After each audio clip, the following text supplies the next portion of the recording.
தனக்கு ஒரு ஆபத்து என்று சொன்னால் அதை தமிழர்கள் மீதான தாக்குதல் என்று அண்ணாமலை சொல்லிவிடுவார்.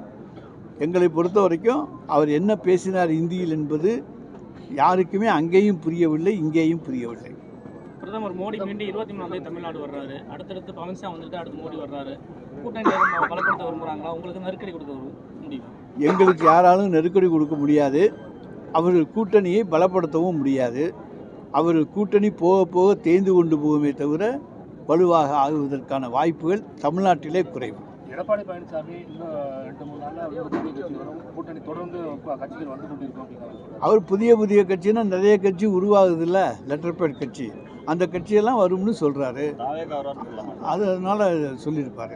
ஜனநாயகம் திரைப்படத்துக்கு வந்து கடுமையான விமர்சனங்கள் மத்திய அரசு மேலே வச்சிருக்காங்க. அதில் எல்லாரும் பதில் சொல்கிறாங்க. ஆனால் விஜய் மட்டும் இது வரைக்கும் வாங்கி தரக்காமல் இருக்காங்க. இதிலிருந்து அவருடைய தைரியத்தை நீங்கள் தெரிந்து கொள்ளலாம்.